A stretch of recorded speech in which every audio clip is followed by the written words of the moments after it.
Hi, this is Daniel Sikora and welcome to today's video. Right now I'm using a project called Serenity, and this was a previous Game Jam project where I also made a video detailing the audio system and what went into making it. So now I've come back to this level a second time, and I've actually redone the whole audio system, but this time in Wwise. If you'd like to know more about what this project was or what went into the previous audio system, please see the previous video, which I'll link in the description. But for the majority of this video, I'm only going to be talking about the Wwise session with some references to the Unity project. Over here in the actor mixer hierarchy, I've laid out all the sound objects and containers into concise groups. So for example, ambience, footsteps, music, and puzzles. And just in case you're wondering why the music is over here instead of the interactive music hierarchy, it's because this music system has no interactivity between the music stingers and this Zen walk loop. The Zen walk loop plays while the player is exploring the world, and the stingers are all contained in this random container with the random volume modulation. And stingers get called every 10 seconds, so one of these randomly play. And I just want to go to game syncs right now, talk about the switches. So I only have one switch. I have one for the player for the footstep type. So there's 6 different surfaces, as you can see. So I've made a switch group and switches. So then over here in the footsteps, player footstep type switch, I've added the proper switch group, and then I've routed the random container objects to the correct switches. And as you can see, each random container has a random modulation on the voice volume and voice pitch. This is just to give some extra variation in between each footstep. Now moving to the puzzle work unit, I've got one actor mixer for each of the elements, so air, earth, fire, and water, along with each actor mixer containing these 3 elements, one note mixer, one confusion container, and one element complete object. The notes mixer is for each of the notes that appear in each shrine. So in the air shrine there's only 3, but in the earth shrine there's 5, for example. And then these objects will get called to the corresponding event whenever the player clicks on the relevant object in game. And there's no variation on these notes, just to reinforce the audio feedback for the player, but also to ensure the player doesn't get confused because they are notes of an audio puzzle. The opposite is true for the confusion containers. The whole point of the confusion notes is to confuse the player in-game while they're searching for the correct audio being played for the relevant puzzle within the game world, so this puzzle complete object. So that's why I have modulation on the volume and the pitch parameters for each of the confusion notes. Moving over to the ambience, I have actor mixers for the relevant groups, and I have some loose objects over here that don't belong to a group in particular. If I expand some of these actor mixers, you can see I've got random containers, and within those I have relevant audio objects for more variation. And this is true for all of these actor mixers.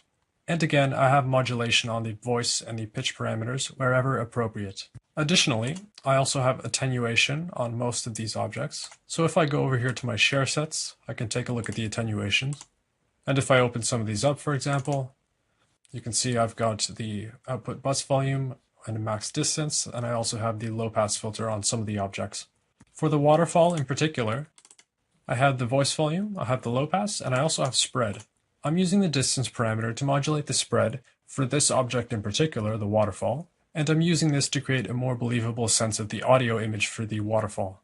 The waterfall audio file in this object is originally 2 channels, and I did do some experimentation with how this would sound in-game when I folded it down into mono, but I found using the mono object I wasn't getting the desired width for the audio waterfall. So I just changed the conversion settings on the object again, and made sure it was back to a 2-channel object. And by using the spread over here, I could make sure that as the player is farther from the waterfall, it appears as more of a mono object, and there's a larger image when they're closer.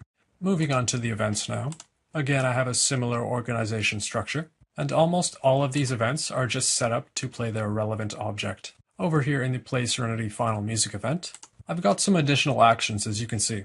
And a quick explanation on these objects. The final gong is the gong sound that you hear when the final puzzle is completed on the top of the hill and you complete the game. The Zen walk loop is the ambience music loop that's playing when you're exploring the level.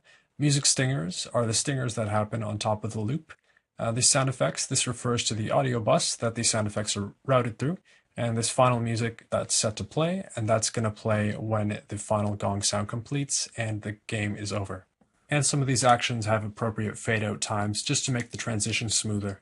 Moving on to the master mixer hierarchy, here are the audio buses. And for each of these buses, the appropriate objects are assigned and routed through them. And I do have some ducking on this shrine audio loops bus, and that's for the waterfall and the wind. When these two objects happen in-game, I just want to reduce the volume just so you can hear the puzzle clues a little more clearer in those places in-game. And I am also using another game sync. I'm using a state group called Music Zone. A quick explanation of the states: in ambience music zone, in shrine music zone, or out of ambience music zone. These are simply referring to the location of the player, whether they have entered or exited a specific trigger zone. And I'm just using the states over here to replace the snapshot system I had in the Unity level. This is going to let me set the volume or mute or unmute certain objects depending on where the player is. So that's a quick summary of the Wwise project. Now let's go over to Unity for a brief summary.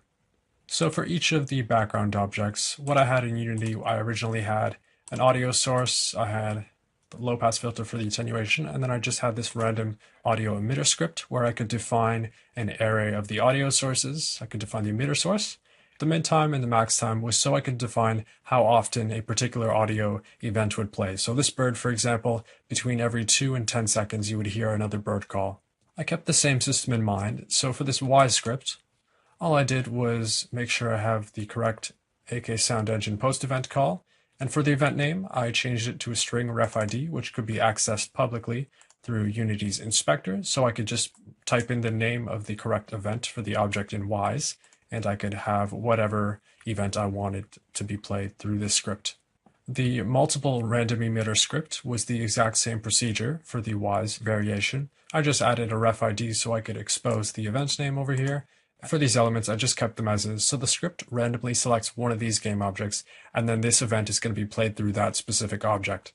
So inside this script, it's very similar to the previous one with the addition of a game object array called emitter source. So once I've defined a number of objects that I want to be included in this array, for example these 5, the script has an int called the rand source, so that gets assigned to a random emitter source within the array. And then whatever event you specify in the inspector in Unity, the ref event, that gets posted to Wwise along with the random emitter source game object. So there you have it. That's been a quick summary of the audio system in this level once again, but this time using Wwise as the audio engine. Now I'm going to play the level so you can hear what it sounds like. Thanks for watching.